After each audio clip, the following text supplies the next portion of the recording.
Deep shot. He's got a touchdown. And Mahomes at bay. The Tampa Bay Bucs, Super Bowl 55.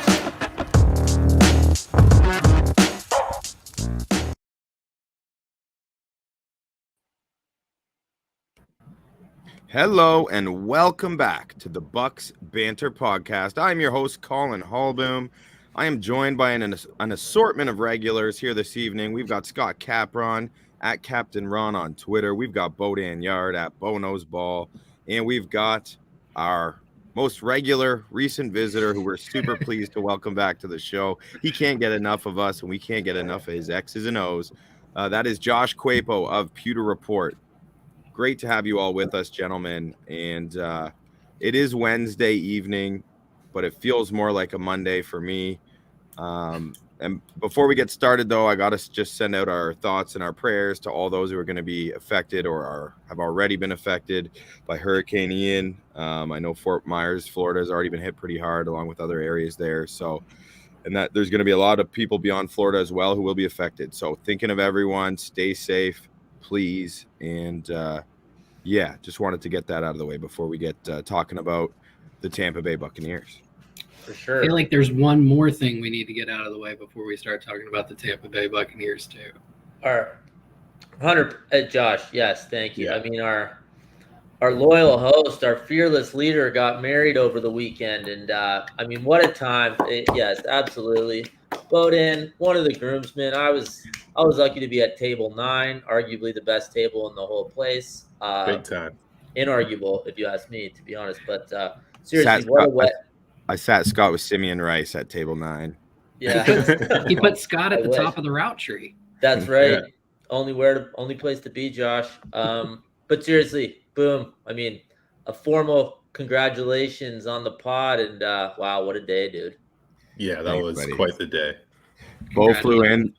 Thanks, boys. I appreciate that. Bo flew in from out west, Western Canada. Not a short flight. Yeah, worth every minute.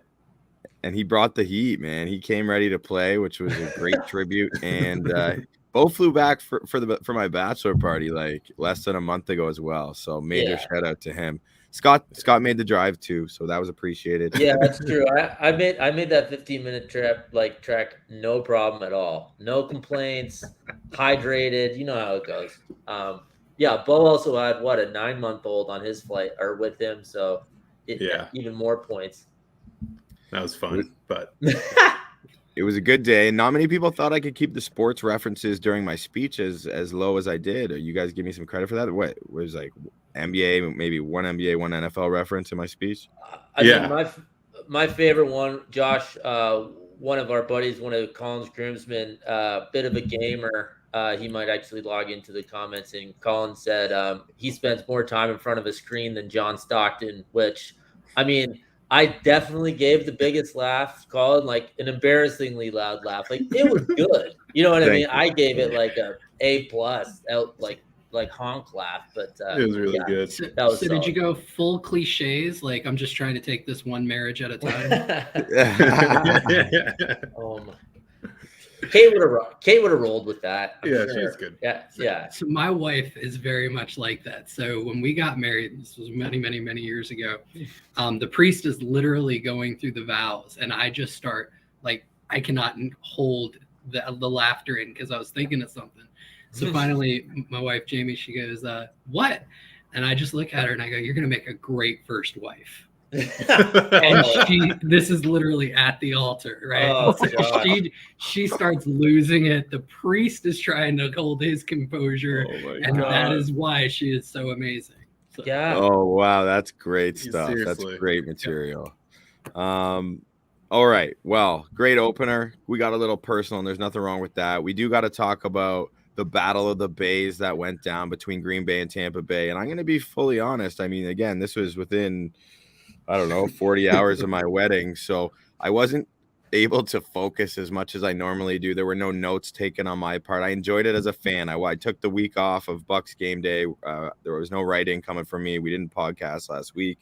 So it was kind of fun for me. I just crushed a bunch of beers and watched the game with my cousin John. Lost some money on my Devin White over tackles bet, but hey, that's okay. I gotta say, so the Bucs, they suffered a 14-12 defeat, as everyone knows, in what was their home opener. As I said, Battle of the Bays. But it was a sloppy slugfest, which I thought was starting to work in their favor, and they had a chance, to tie it up at the end. Didn't quite work out that way, but it's an interesting narrative compared to last year, not just for the Bucs, but for the Packers as well, with these like prolific offenses from a season ago, both without some stars from last year. The Buccaneers, thankfully, will be getting those guys back. The Packers will not. And two solid defenses. I mean, I don't know where you guys want to start in terms of this game. All I got to say is the offensive struggles have continued for the Tampa Bay Buccaneers. But one thing I do want to mention is the way that the fact that the Bucs almost won this game with how anemic they were offensively, to me, honestly, inspires a little bit of confidence in this season and in what they're going to have to deal with in the NFC, because I think the offense is going to get plenty better. And Josh, you did some really good stuff breaking down some of the play calling. The injuries are a concern. I want you guys to talk about, and whoever wants to jump in first can, about why the Buccaneers offense is struggling so much and if it's going to change. Well, I think, Sean King really had some troubles, and A-Train just couldn't get it going. And, oh, wait, no, we're not talking about the 2002 Tampa Bay Buccaneers, right? Seems like that's what it is, though. Yeah, that's good stuff, Josh. That's true. For me, it starts with, and I know that there are some people I very much respect, Paul Atwell being one of them. For me, it was Leftwich's play calling. You're going to call 9 runs on first down to 9 passes, and the 9 runs averaged, I think, something like 2 yards a carry, and the 9 passes were generating, including a 13-yard DPI, it was like 93 yards on 10 plays overall. You can't have that kind of balance, because balance for balance's sake, they weren't balanced because eventually they had to just throw the damn ball. Yeah. So then you have 15 carries to 45 dropbacks, and where's the balance in that? So well, the running on first down is just proven to be more efficient, and I think it just opens everything up. I know that they were without a lot of their receivers, and I understand that, but even I feel like it also was shown off in the Monday nighter. In the second half, I feel like they really started to let Cooper Rush throw the ball on first down. It makes it easier. Get some open throws. Get some easy throws. And I know this is such a cliche, but don't get behind the chains, which is what the Tampa offense was the entire day. It felt like you have Tom Brady. Make it as easy as possible. Let him make a decision. I always find it bizarre when not only you have a great quarterback, well, if the best quarterback, but a former quarterback as your play caller, and they're running the ball that frequently on first down. And I get it. There's some merit to it, blah, blah, blah. It's just not as efficient. And it clearly wasn't working early on. The line is decimated. I don't know if they decided early and that it's just going to be a slog fest and we're not going to score. So let's see if we can not turn the ball over or whatever. But it was really tough to watch. And Josh nailed it. You're trying to get this balance. Why? You're trying to get first downs. That's what the goal is. And you don't need to take 3 downs to do it every time. And that's also what Josh said. And he saw on Twitter. He said it on Twitter as well. Play callers can get hot and play callers can have bad games. Leftwich might have had a bad game here, right? You know what I mean? And it's funny to kind of look at it from that lens, almost as a player, kind of relate to him that way. But man, Green Bay did everything to let them in the game. And of course they go down and score and have a chance to tie it, right? Of course, it's how do you ever beat Tom Brady by more than one score, right? But I couldn't get over the bashing their heads into a wall on first down, Bo. Sorry. No, you're good. You're good. The thing that concerns me, and then I think is just going to be the question throughout this season is can you keep Tom Brady clean? And is he going to have time to make these? If you clean up the play calling, is he going to have time back there? And I just, as much as I think we Collin actually sent it to the group chat today, Brandon Thorne's talking about the right side of lines playing still well. I still don't feel like he's getting a ton of time because that left side is just evaporating. And I know Donovan Smith is going to come back at some point. We don't know when that will be, but like, I don't know. That I'm so concerned about that side of the line from center to left tackle. So I would say Hainsey overall over the course of the first 3 games, he's played about average, right? But there's high variance to it. Exactly. And that's the big difference between him and what you had last year. Is last year, even Alex Kappa, was I would say slightly above average, but it was very low variance. You knew what you were getting from week to week. Hainsey, from rep to rep or game to game, you can see some stuff that's amazing. Yeah. And then you just see something that's like, what are you doing? Right. It's just absolute drive killers, right? Right. Gedeke has been terrible. And I was a big Gedeke guy, right? I was championing for him to win that starting left guard spot. And unfortunately, the learning curve has been way too high. He has faced outside of Dallas, it's funny because defensive tackle or interior defensive line across the NFL is kind of down, and it has been for a few years. But it just seems like the Bucs have faced like a string of the best, right? The Packers are just so good there. Yeah, you got Kenny Clark the week before that with the Saints. You got Onyemata 2 weeks before that. You had, I know it was preseason, but still Grover Stewart just threw him around like a rag doll. And it's just like the Bucs, just luck of the draw. They happen to get like some of them, the premier inside defensive guys in the league, back to back, squished in between, just not a good Dallas interior. But for me with Leftwich, the pockets were clean on some of those deep shots. Like they were giving Brady the time. And that's because almost all those deep shots were off play action. Yeah. And it slowed down the defensive pass rush, and it gave him the time that he needed. But my issues with Leftwich go even beyond just the run to pass. Like I was absolute Michael Pless and Real Bucks Talk. They talked about how that double reverse, how that was actually it was blocked up. I don't care. Those two guys, and to use those 2 guys. So Perriman, who had a fumble earlier in the game, Scotty, who's clearly just not confident in his own game, to call something like that when Brady had just gotten into a rhythm was beyond me. All right. Yeah. And then just some of the stuff like throughout the game, even the pass plays that they were calling, Lenny is not a guy who can get to speed quick. So stop throwing him screens. Yeah. Stop throwing him flats where he's literally at a stop when he gets the ball, and then you're asking him to try and get upfield. He's just not doing it. No. Big target too. Yeah, like a big stationary target. He's not easy to take down, but he's easy for the first guy to get to, right? And at the very least, slow him down. But he's not making guys miss, and he's not getting upfield. So I'm just not a big fan of these flats, these screen stuff. If you're going to get the ball short, that's fine. Make sure the guy's out of his break before he gets the ball. Yeah. So, shorter outs, digs, stuff like that, where they can get the ball while they're already moving. That's where the Bucs need to go with their short game. You saw it with Beasley. He got a few that way. Gage got a few that way, and they made some stuff happen.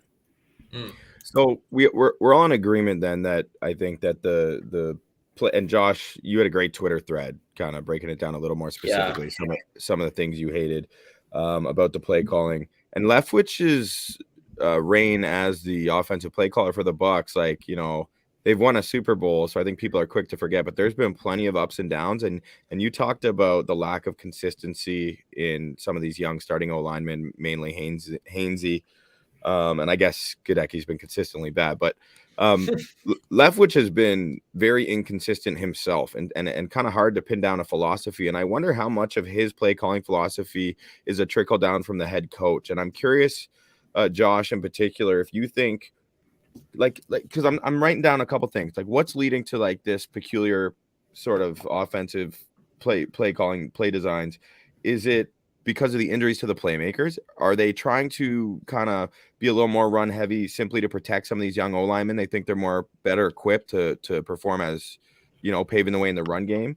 Or could it just be the philosophy of the head coach, Todd Bowles, isn't something we're talking about enough in terms of what he wants to see from his offense? Could that be part of it too? I think it's hard to say because so many injuries have affected the team. One thing that is definitely for sure is they're running a lot more 12 personnel this year. I want to say they're running out of they're in 12 personnel something like 43% of the time. Don't quote me on that number. I'd have to research it again, but it's a significant increase from last year. Now, the question is, you get Evans is back this week from his suspension.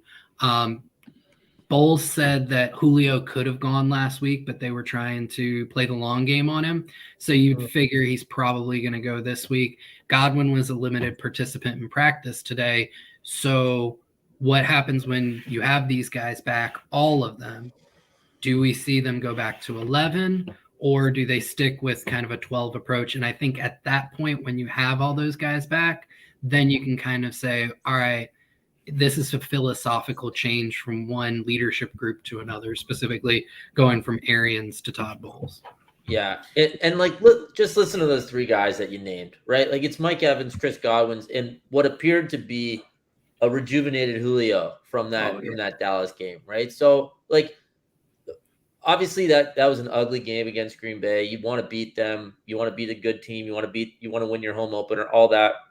But it's with a gigantic grain of salt that those three receivers didn't play. If they continue to be this conservative on first down with those playmakers, once Godwin's really, really back there and everyone's full go, then we really have cause for concern, because, what on earth would Leftwich be doing at that time? But there is, I think, I don't actually even believe this, but I guess there's some defense to what he did on Sunday, given who he had on the outside. And, they did almost win the game. I mean, they were lucky to be in it if Aaron Jones doesn't fumble, I think the game's over, obviously, right? But let's see what happens. Whoa. He didn't just fumble, dude. Okay.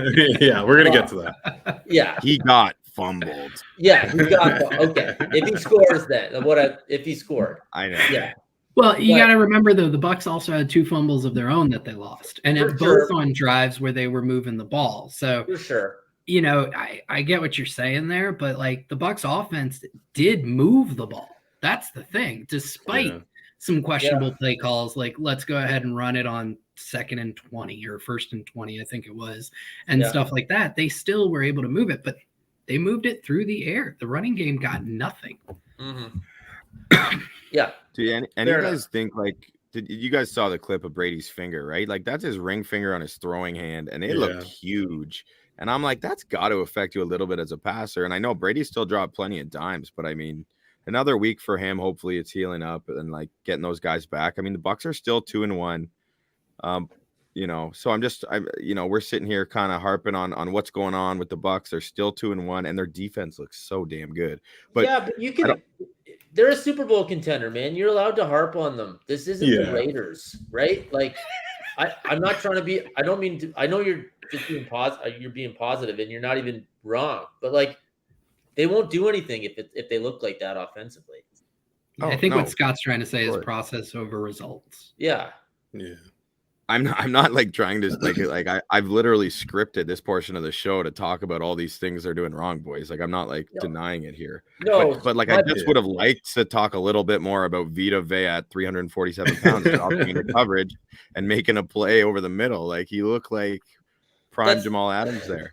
That's totally fair. I just mean we can be critical. We can be critical, and I think that's they've earned the benefit of the doubt. They're they're theoretically one of the best teams in the league, but it's also it's the team I now watch the closest. And like, if I have to watch them have 6 points in the first 3.5 hours of a Sunday afternoon, then I'm going to kill myself. So like, it's been tough between that and the New Orleans game. Yeah, I mean, they're averaging 17 a game compared to just a shade under 30 last year, right? So it's obviously, we all know that. Sorry, Bo, go ahead.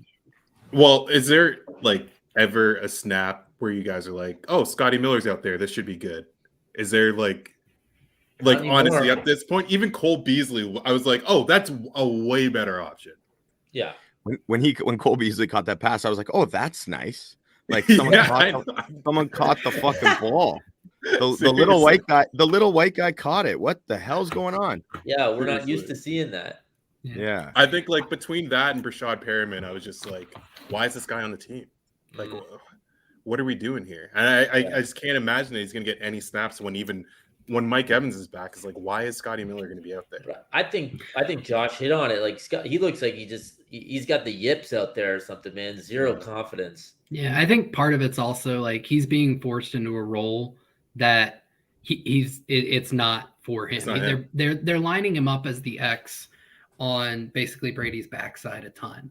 And so then you've got, he should be on the concept side, right? Where like if you're running a 3-by-1, he should be on the 3 side. Right now they're lining him up on the 1 because theoretically, if he can get off the jam and he can get deep and they're playing like a single high safety, that's a matchup you want because his speed, you might be able to hit him deep on a post or on a 9 route or something like that.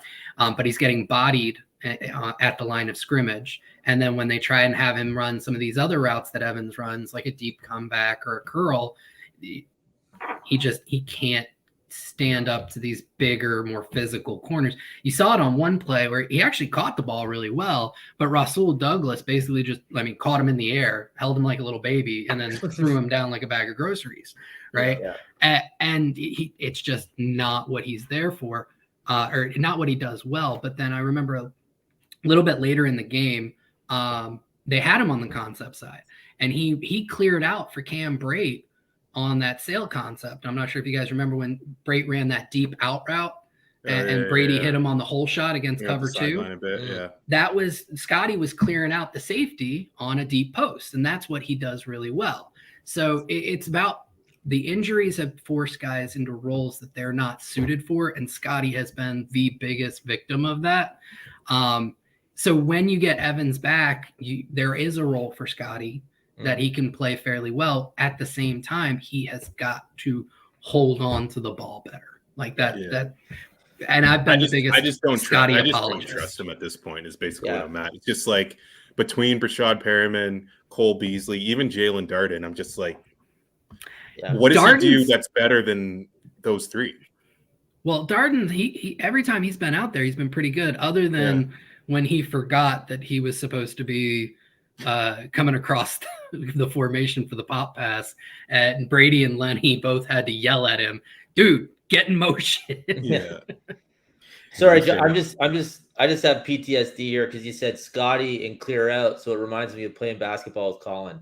Hey, you get the fuck out of here, please give me room. So probably. Hey, we all want to win, right? Like you gotta. Hey, you don't hear me complain. I'm decoy.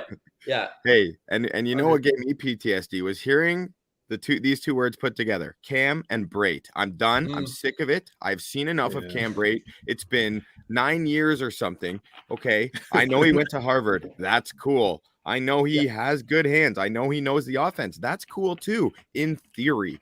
I am done, man. Cam Brate's giving nothing to this team as a receiver. Josh, you talked about how much you were not in favor of Rudolph, the red zone tight end, or whatever we call Kyle Rudolph. But I would be willing to give him a shot. Cam Brate gives us nothing. And I've said it before. He can't block a beach ball from rolling into the Gulf of Mexico. He can't catch a football. Like, he doesn't get open. He's not athletic. I'm so done with it. And I have to say it. I had to get that off my chest. I'm done with the Cam Brate experiment. And it's hilarious. He went to Harvard? Yeah, right. Did Ryan Fitzpatrick go there too? Yeah, he did. He did really well in the Wonderlic. And Josh, you talking about the increase in 12-man personnel offensively? That's so funny. We lose one of the best tight end in franchise history, and we decide, all right, well, now we'll play 2 of them, and we're now, instead of -1 superstar tight end, we're kind of like -2 spots on the field, both at tight end. So, sorry, that's my rant. No. I agree with a lot of it. I still think Brate is better than Rudolph. I know Rudolph had the one corner route. He ran a good route. He caught the ball. Jair Alexander was actually in coverage on that one. But I agree with a lot of what you said. And honestly, I'm hoping that as the superstars get back, that Cole Beasley is going to take snaps away from Cam Brate in terms of doing a lot of the things that Brate does on third and medium, third and long. So that is my hope, and that Kate Otten, once he's back from obviously a very tragic personal matter, that he's going to start taking some snaps away from Brate as well. And we just see less of both of those over 30 tight ends. when you say Beasley taking that spot, Josh, do you mean obviously not lining up on the end, but just as like a safety valve, like a quick route kind of guy, like when they have all the guys on the outside on third down? Yeah, the Bucs run kind of a hybrid F tight end, wide receiver. So basically that slot guy. And you see Brady a lot of times. He's not his best role is not as an inline tight end, right, with his hand in the dirt. So you see him oftentimes as that F tight end where he's standing up just like a big slot receiver.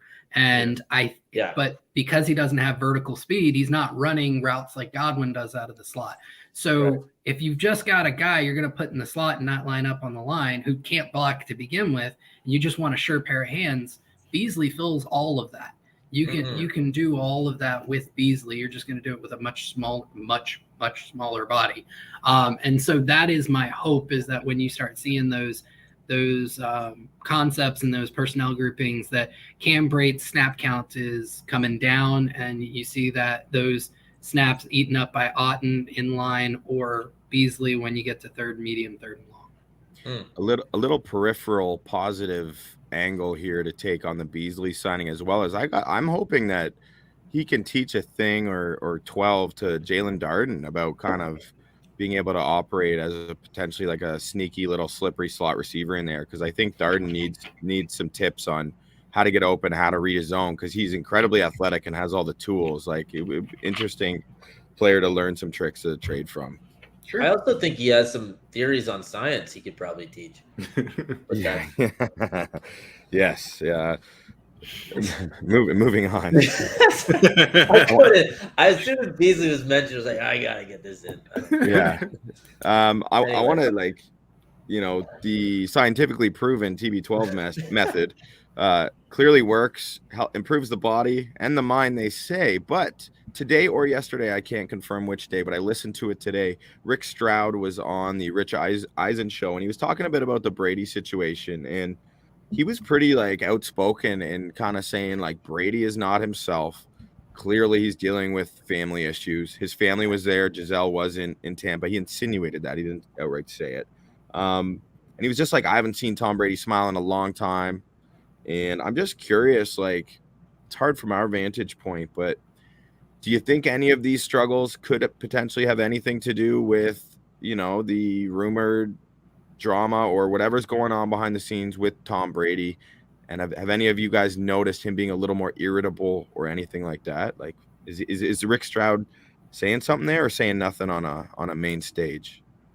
I think it's impossible for it not to affect him. Yeah. Right? Like, he's still technically a human. I mean, parts of him are human, right? Like, probably over 50%, right? So it was like, if true where there's smoke, there's fire. I think not that there's any good time to have like a marital issue, but obviously this all comes right before the season. It's very public. People are asking him. He doesn't look good. He looks like he doesn't look like himself from what I can see, just like obviously as a complete outsider. But I don't think I think it'd be weird if it didn't affect him. And yeah, I think he's looked, all things considered, I think he's looked okay. Like we said, the play calling and the injuries have not helped him at all, but there's something going on there. I think that's undeniable.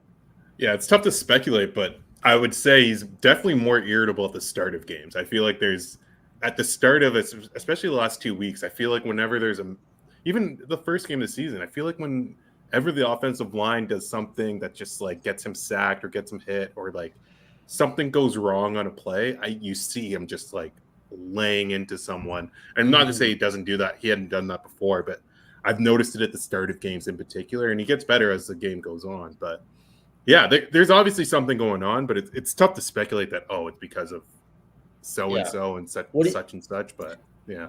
I'll take a different approach. So you look at him when he's not with the media, who he clearly isn't a fan of and never really has been. Yeah. But you take a look during the parts of practice that are allowed to be filmed and pictures taken and whatnot, he's cracking up with the guys. I mean, there's video after video of him and Mike Evans having inside jokes and whatnot. He seems the same. Now, I would say you need to compare apples to apples, right? So we're going to say he doesn't look as happy. Well, he's scoring like half as many points per game. Sure, I guarantee you, as somebody who's a perfectionist, he's not happy. So, all right, let's compare how he looks in these first few games to the New Orleans game last year when they scored, when they was 9-3, I think it was. I guarantee you his demeanor is about the same. So when you stabilize for the situation, sure, he's the same old Brady. The thing is, the portion of the situation that's unfavorable is increased. Therefore, his demeanor is unfavorable. Yeah, good football cures all. That's definitely true. Yeah, and I think any of us, especially hothead Scotty Capron there down in the bottom left of the screen, would be freaking out too if you're dealing with not just like a depleted receiving core, but also the young offensive lineman, right? The combination of those two factors got to make life so difficult on him. Not just what we see and guys not being open or him not having time, but I'm sure in that huddle and on the sidelines, he's having to explain a lot more than he wants to have to explain to guys, as opposed to just getting his own psyche in the right place and just dealing strictly with one player. So just another thought there. I do want to. That's fair. But like, okay, Tom, you've been in the league for 82 years. You've seen every situation. Like, you might have to roll with this offensive line situation for a little bit. You know what I mean? That's why I would, just push back and say I feel like there's even more going on personally. But I get it. I'm not saying that it's easy, but it is what the hand that's been dealt right now, right? So he's a perfectionist, like Josh said. The world isn't coming to an end. They're 2-1. They're still one of the best teams in the league. But like, hey, let's just, let's see what we can do here. Yeah, and I don't think that he is doing that either, though. Like, I think because we're all talking about it.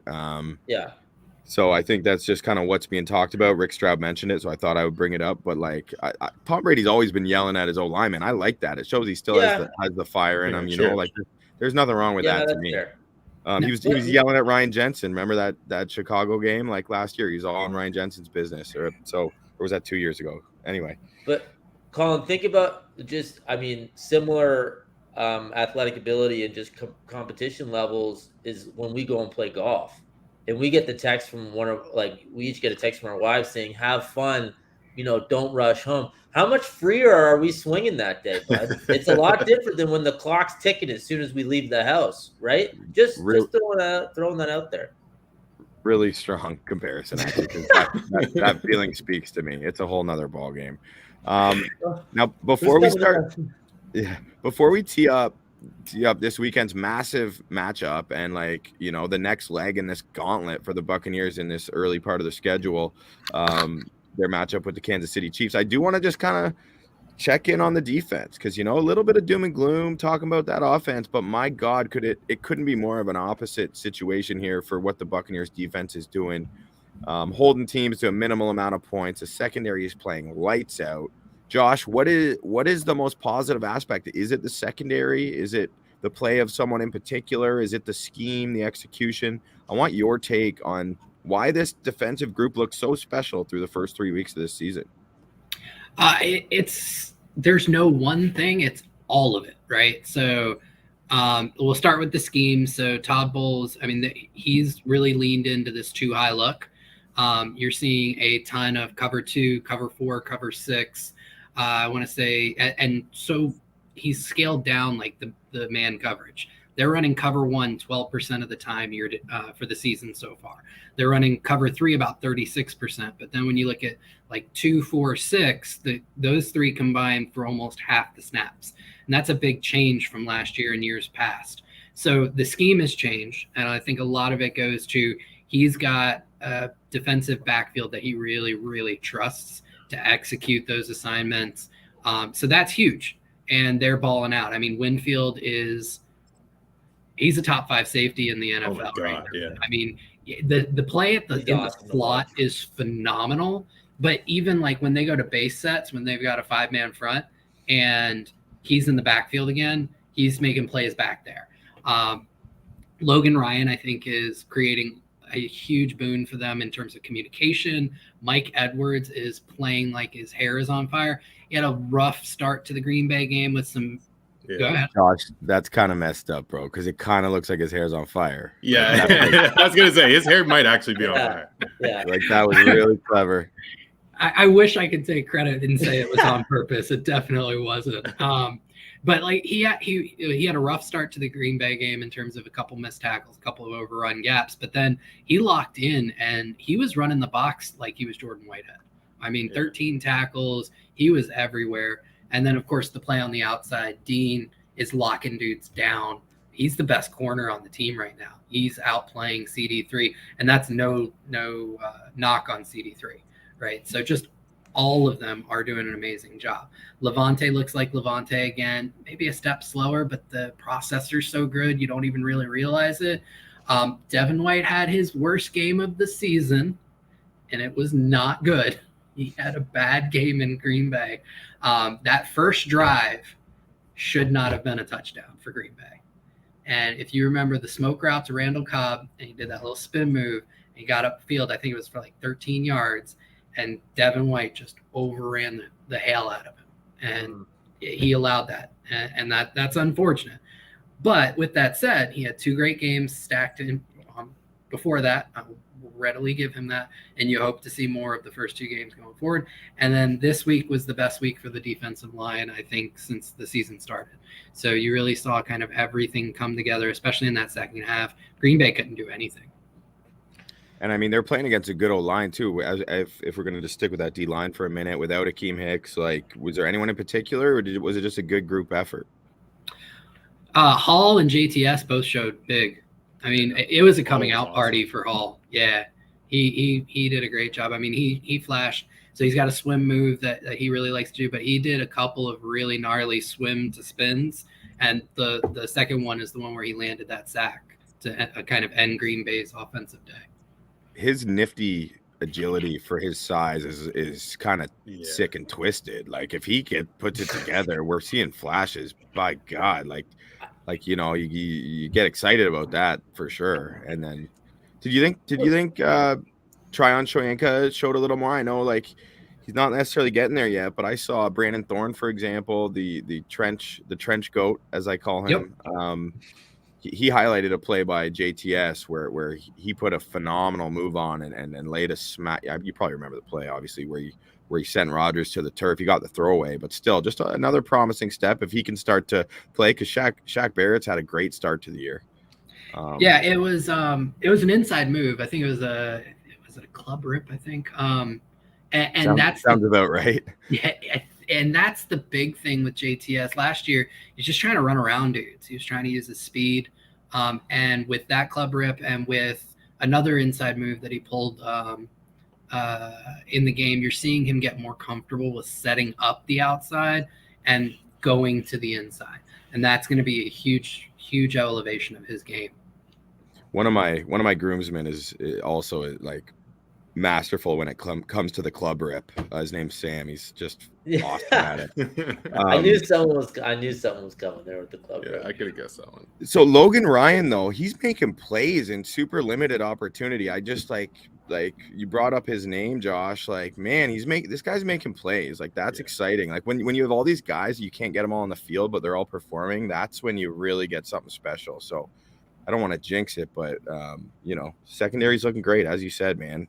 What about Bo and I Scott? think those are like the 2 spots, like both of the Logans were just like you weren't even counting on them hitting, right? Like Logan Ryan hitting is huge. Logan Hall hitting is like that changes like the trajectory of this defense, honestly. So good to see those guys. They were awesome. One thing I will say about the defense is Todd Bowles, I'll never question you again, man. The dropping your lineman into coverage just works. And you're just awesome at it. So that's all I got to say. Yeah, let's just hold off on the 0 blitzes. Yeah. At least in the biggest moment of the year. The defense is awesome. It's so fun. I mean, I know we talk about the team every week, but it's just like how many guys this team has is true. Like, what a team and what a roster when it's all put together, right? They're fun to watch on defense.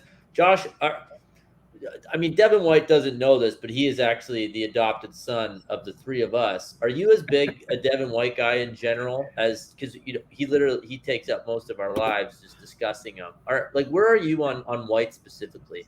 Oh no, I've got a bit of a sordid history on him. Yeah. The second article I ever wrote was how I did not think the Bucs should pick up his 5th-year option.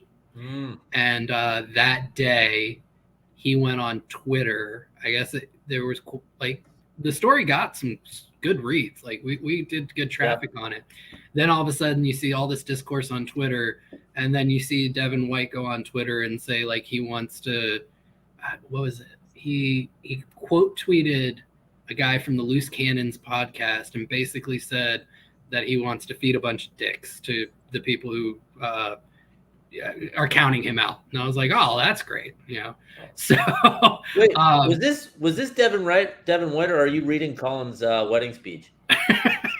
Because there's an eerily similar cross. I'm sorry, I'm just kidding. Yeah. Wow, that's quite an aggressive. Comment. He came out of the gate hard on that. So, and now with that said, I'm not somebody who has to hold on to their priors. And so I was at training camp in Tennessee when they did the joint practices with the Titans. He looked amazing. He looked absolutely, and in the one area where you really want to see him grow, which is in coverage, he looked phenomenal. I mean, there was one rep when they were running 2-minute drills down by the end zone, and I literally could hear him telling the back coming out of the backfield, he's like, "I'm gonna run the route for you," and he did. And so he looked great. Yeah. And then in first 2 weeks of the year, he looked good. And I think I was on this podcast saying I'm gonna start my apology tour. I don't feel the need to hold on to priors. If there's new data to consider, I'll absolutely consider it. And 2 out of 3 games, he's looked like a completely different player in coverage. There are still some issues, right? He still has trouble stacking and shedding. He still has some trouble overrunning gaps. But if you're going to play lights out in coverage, I'll happily take a linebacker like that any day of the week, especially with Vita Vea, Akeem Hicks, and Will Golston up in front of you. It's not as necessary. So that's kind of where I'm at. He had a bad game, and I'm willing to say, okay, he had a bad game, but that doesn't mean it's indicative of the performance to come. He's going to have a good game here against Kansas City because obviously Kelsey is coming to town, and you're going to need some help from your linebackers. Yeah, that's what I want to talk about. Yeah. That's what I want to talk about, man. Is like we're Chiefs are 2-1. Still getting used to kind of their new assortment of weapons. They still have Patrick Mahomes at quarterback, and we just finished talking about this Buccaneers defense and how dynamic they look. I mean, I'm really excited to watch those 2 units clash and to see how they match up. Did you guys watch that game? Did Collin or Josh? Did you guys watch much of the Chiefs Colts game? I caught. Dude, I caught quite a bit of it, but not like it wasn't my main game. It isn't being discussed as much as the Buffalo Miami because I think Buffalo literally ran 50 more plays than Miami, so it was absolute. It was almost impossible for them to lose the game based on that. But the Chiefs, it was eerily similar between like a missed field goal that the unsportsmanlike conduct penalty on Chris Jones that kept the drive going, a couple more drives like inside the 20 that they had something like 4 or 5 drives that got inside the Colts 35 and that netted 3 points or something like that. It was like Sky Moore dropped that punt went inside the 5, right? Yeah. It was like they had to try to lose the game. So, just from an interesting standpoint as they're coming in to play Tampa, and I also think it kind of a fake win for the Colts, to be honest. But they're still really good. I think they're still really good. Oh, absolutely. Yeah. It's gonna be a tough game. This is like probably the biggest test of the season, right? We've been over this, but what a schedule to start the season. Yeah. Like truly unbelievable. I know as a marquee team, you're going to get some of these games, and another primetime one against Mahomes is just, I think from however you want to take the revenge or like coming off a bad game, I think we would have liked if the Chiefs won 31-21, kind of handily against the Colts and didn't have a little chip on the shoulder after kind of blowing that one. But yeah, I can't wait to watch this week. Yeah, the really fun thing for me, like I just started to dive into some of the stuff in terms of like matchups and whatnot. So last year, the Chiefs were not Chiefs-like in terms of their offense for a good stretch of the season. And that's because a whole swath of the NFL took a look at how Todd Bowles game plan for them in the 2020 Super Bowl, said, wow, he ran a bunch of 2 high, he ran a bunch of cover 2, a bunch of cover 4, a bunch of cover 6. And he effectively kind of got after Mahomes with a 4-man rush and kind of shut the Chiefs offense down. And so you saw basically the entire NFL do the same thing outside of Gus Bradley, because Gus Bradley has not seen a cover 3 scheme he does not want to run into the ground. And might not have seen that game. He might have skipped that Super Bowl. Maybe, I don't know. But that also means he didn't see every game leading into the Raiders matchups against them as well. So Possible. And it for the most part worked. Now that doesn't mean Kansas City was shut out, but they certainly weren't as good as they were. They trade Tyreek Hill, and I was looking it up earlier today. The first 3 matchups, so they had Arizona, they had the Chargers, and they had Indy, and those 3 teams combined were running cover 3 and cover 1 75% of the time. It's like the NFL decided Tyreek was the reason for cover 2, or at least a 2 high safety, and that's it. Oh, he's gone, let's go back to this. And it's not working because their offense is still looking good. I know there were some depressed point totals against the Chargers and against the Colts, but if you look behind, under the hood, it's still a really good offense. Now, again, I kind of mentioned it earlier, the Bucs are running a ton of 2 high stuff to a lot of success. And obviously you have the Super Bowl to base that off of. So I'm expecting them to run a ton of 2 high stuff, cover 2, cover 4, cover 6. They're going to be the first team to really do that this season, I expect. And it's going to be really interesting to see how the Chiefs respond. It will. I'm excited too to see, like, the Chiefs O-line, they're doing work, even though the team's not necessarily running the ball like that with that much success. Those guys are it's an incredible job they did. They laid a blueprint on how to revamp an offensive line coming off of that, 2020 Super Bowl.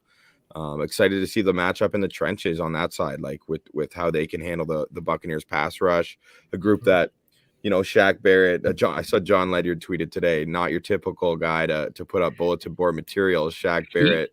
He laid it down he's like, they're the same offensive line we beat in the Super Bowl. Wow. Yeah, he was like, I think we're about to do work. Like, we're about to get a bunch of sacks. He even said that. So, but I don't mind that kind of confidence coming from Shaq. I like it, man. And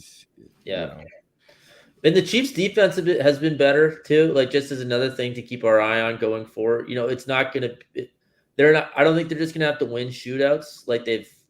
I feel like they can. I don't think their offense is as scary. Obviously, how can it be without Tyreek, just as that dynamic guy on the at the wideout spot? But the Chiefs are good. Like, they're good, man. They might not have the top end, absolute terrifying ceiling that they've had, but they're deep. And I think that, like I said, with the defense actually looking better and more confident, they can win more kind of 21-17 type games, which we've seen. The Chargers one, like Josh said, with the scoring was a little bit not quite as indicative of how well they moved the ball and how well the ball was moved in general in the game. It's just a different Chiefs team. It'll be interesting to see the Bucs go up against this unit, actually. Yeah, a couple of emerging stars on the defensive side for them. They got Bolton, the linebacker, second year out of Missouri. He looks awesome. Yeah. And then George Karlaftis looks like an absolute steal, right? Yeah.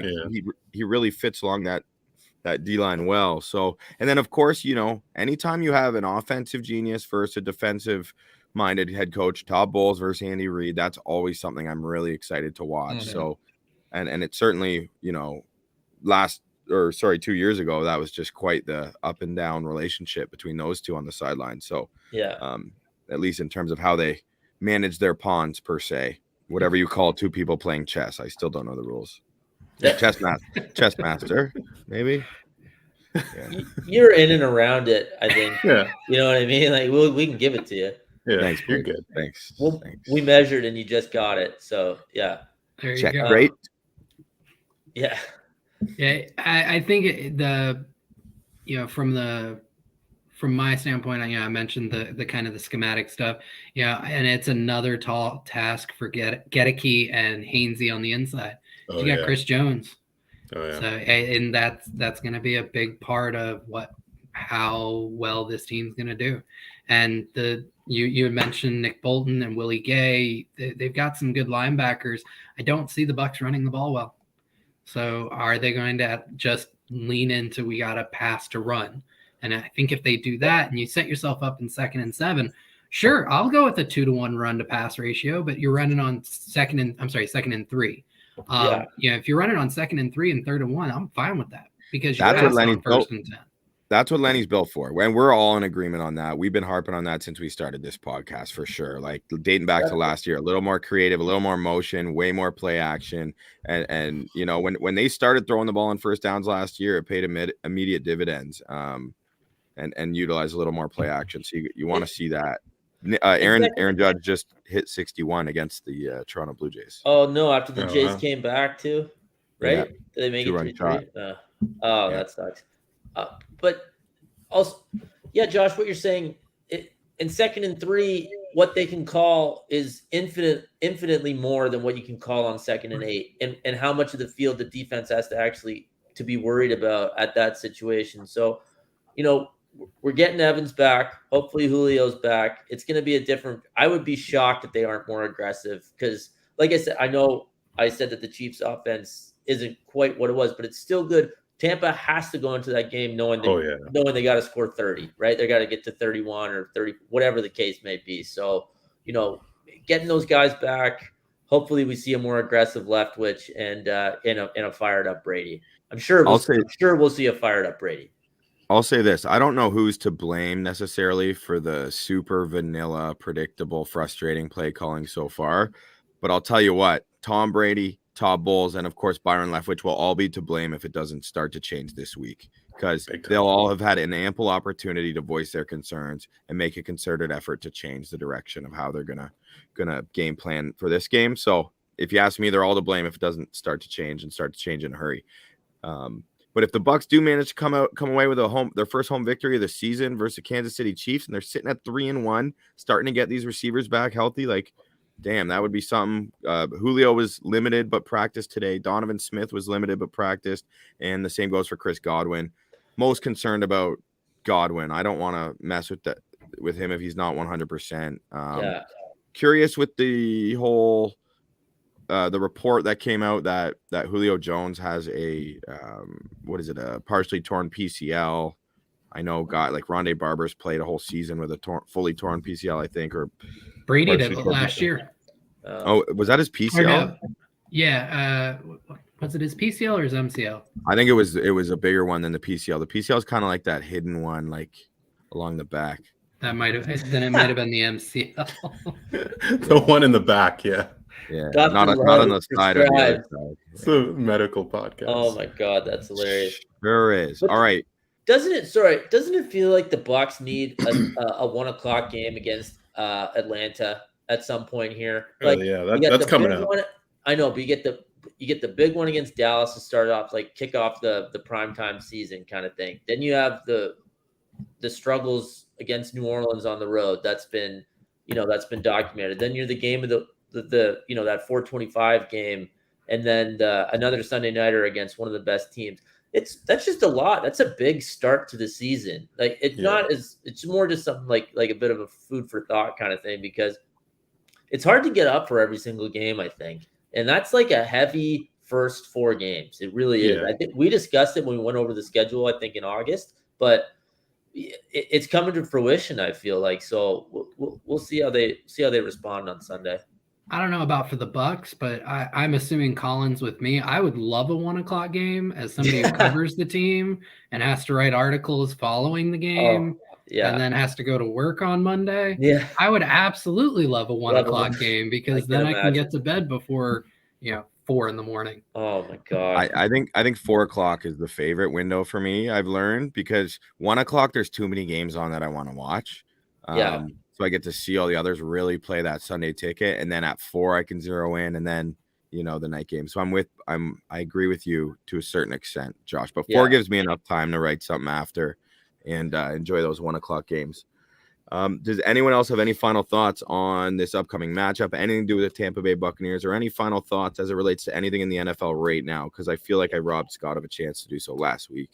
So he's got his hand up. No, there's lots of stuff to talk about across the league. I mean, the Bears are an absolute joke. The Bears playing the Giants both at 2-1 is the biggest pillow fight of all time. I can't believe that Vegas actually put out a line and had to favor one of these teams. That's unbelievable. Like In Dayball, I believe, buddy. Oh my god, dude, he was pretty rough actually on Monday as well. Ridiculous time management at the end of the game against Dallas. But I do believe I like the Giants in that game if I had to pick one. Vegas, their season could be over on Sunday if they lose to Danger Us. Like that's it, right? You get you're done. That's it. Danger Witch. While you're on Vegas, I gotta tell you guys, I had an $8 ticket last Sunday. Okay, I think it was like an 8-legger, and I was going for like so. Anyway, I had the Colts over the Chiefs. I had the Dolphins over the Bills. I had the Broncos over the Niners, and all I needed was the Raiders to beat the Titans for whatever that is. Scotty, the math, pretty good, and it didn't happen. Didn't happen. Yeah. I hate the Raiders. I hate the Raiders. Well, that's fair enough. Yeah, they lost by 2, but I feel like they were like never kind of in the game. But like you can't go 0-4. You certainly can't start the season 0-4 in that division. They are favored in this game against Denver, but who knows? Just shocking they can't put up points. I don't understand that. Yeah, if Carr didn't play well, then he looks like shit. He's one of those ones to me. I feel like I get to see him, or I've seen him usually in the times that he does play well. So I have like a bit of a skewed perception. Same. I think he's pretty good, but then I call him good Kirk Cousins all the time. And there's a thing on Twitter like the Kirkulian scale, and he's on there. Yeah. He's 1.5 Kirks. Yeah, I think it is. Yeah, and Tua just got added to the scale, so he's in there now. That's cool, yeah. I'm actually pretty happy with Vegas because Carr helped me at I had a 3-legger on props, and one of them was I took the over on him for 1.5 passing touchdowns, and he helped me. Oh, there you go. Yeah, so I was pretty happy about that. I got a 10 times boost on that one. That's lovely. Scott, while you're critiquing a team in the AFC West, though, Chargers are 1-2, and Joey Bosa having to have core muscle surgery. I know. Dude, everyone's Cursed. gone. Rashawn Slater. Yeah. Rashawn Slater. Rashawn Slater. Right? Yeah, Storm JC Norton. Jackson, like literally, that was my favorite. Like I literally was like, okay, that's even though the AFC West is unreal, I was like, that team is just look at the roster. It's so good, but everyone's gone. It's completely different now. I had them winning the West, right? Yeah, when same. I did my preseason predictions. Mm-hmm. And Storm Norton had 23 pass sets or pass blocking sets, and he lost. I can't remember the number, but it was like 14 of them. Like that's tough. Got owned. He is not an NFL tackle, and they've got him protecting Justin Herbert's blind side with a what is it? Broken rib cartilage. Yeah, fractured rib cartilage. That is so scary. Why he like was in everything the and fourth like quarter. the fact that he I had have to take no a clue. shot. What was that? That was awful. That was both Herbert playing in the fourth quarter. Yeah, what it makes Staley no sense. said and what 38-10 Herbert said. or whatever it was. Yeah, Josh, I agree. I know. Staley was like, he wanted to be in there, like, and he felt good. And then they asked Herbert, and he's like, I just didn't want to quit on my team. It's like somebody save this kid from himself. Yeah. Oh, hey, dude, we're cool if you quit in this particular game. Like, holy shit, it was unbelievable. I had to like keep rechecking the TV. I couldn't believe what I was seeing. But like at the same time, if somehow he ended up winning that game, would we even be saying that? Would we have been like, it was 38-10? Why'd they keep him in there? Well, we wouldn't be saying if that wasn't the score, which it was. Yeah, it's relevant. No, I mean, like if somehow he still was able to win that game, because I still would have thought it was a mistake. I still would have thought it was a mistake, but I wouldn't have. I would. There was no chance because Storm Norton was protecting his blind side at that point. And it wasn't going to happen. They're lucky. They're playing Houston this week, and obviously Houston's terrible, but the Chargers are decimated. They're only a 5-point favorite, and they could lose. If they're 1-3, then good luck. Like the AFC is pretty deep, and I know you have that extra game in the regular season, which would benefit the Chargers to get healthy and try to make more of a late season push or whatever. And not that you're completely out of it, but you're gonna have to really leapfrog some good teams. And if you start the season 1-3, it's just hard to do, right? You got to get to 10 or 11 wins, and if you're 1-3, that's tough. And I hate it. I want them to be good. And Everybody does. Yeah, Josh said curse franchise earlier, and like couldn't agree more. That's a game I'm weirdly interested in just for the stakes of it from a Chargers standpoint. And Houston's going to be competitive in that game. Yeah, I think so. Jalen Petrie looks legit. They're weirdly feisty. Petrie is legit, man. Yeah. Yeah. I mean, I hope low key, the game of the week, other than our Bucs and the Chiefs, it's got to be Eagles Jags, right? Oh, yeah. Bills Is it Ravens not? might have Ravens might have something to say about it, but Jags Eagles is awesome. It's gonna be unreal. That's gonna be a good one. I'm very much enjoying the fact that Trayvon Walker is performing a lot better than most thought he would when the Jags took him first overall. Yeah. And he's gonna be like just with that physical profile, he's gonna be a baller. And I had him a lot higher than most, and I was pretty excited to see him do well so far. Just nice, and he still hasn't figured shit out either. That's the thing. Is he's doing all this not knowing what he's doing. Yeah, instinct and ability, right? Yeah. Yep. He became an underdog as soon as he was picked first. He became an underdog, right? Yeah. Because everyone's just waiting to pounce on him. That's how it works. So I'm also very happy for him. And I'm also happy for Saquon Barkley and his redemption tour, because I'm a big Saquon guy, and I love it's just an incredible, like, to have a running back who's that entertaining just with the ball in his hands is something the league's been missing for. It's just special. It's special the way he runs. I love it. He's awesome. But anyway, my computer is about to die, and I'm not prepared to bend all the way down to pick up the charger and plug it in. So, spoken like a true married man. Yes. So anyway, Josh, you got any articles coming out this week, or anything, any work we should keep our eyes peeled for? I put out most of my articles already. I may have a YouTube film room coming up in the next 24 to 48 hours. I just kind of got to figure out what I'm going to hone in on. But now I did one on the play calling. I did a film room on that. I did a film room on, what did I do? Logan Hall. Yeah. So I did one on him. I was very proud of some of the verbiage I put into that one. I was feeling very creative when I wrote it. And then I did do a little bit on the Bucs coverage scheme. So all of that you can find on Pewter Report. But yeah, I think I may do a YouTube film room here this evening. The more the better, buddy. The more the better. We love it. I could consume your work all day long. Appreciate that. Yeah, man. And I'll be back on my writing game this week, so make sure you check out si.com/Buccaneers to find all of that good stuff. And yes, we will continue to tackle the Tampa Bay Buccaneers coverage together, the Fantastic Four that we are, through our various mediums. So anyway, thanks for tuning in, everyone. Make sure you like and subscribe to the Bucs Banter YouTube channel, please. Helps us out a lot. I hope you have a great rest of your week, especially, again, those who are going to be affected by the hurricane. Please stay safe. And we look forward to talking with you again next week, hopefully after the Buccaneers are 3-1 in what will be a Super Bowl rematch. Take care. Be well. Go Bucs.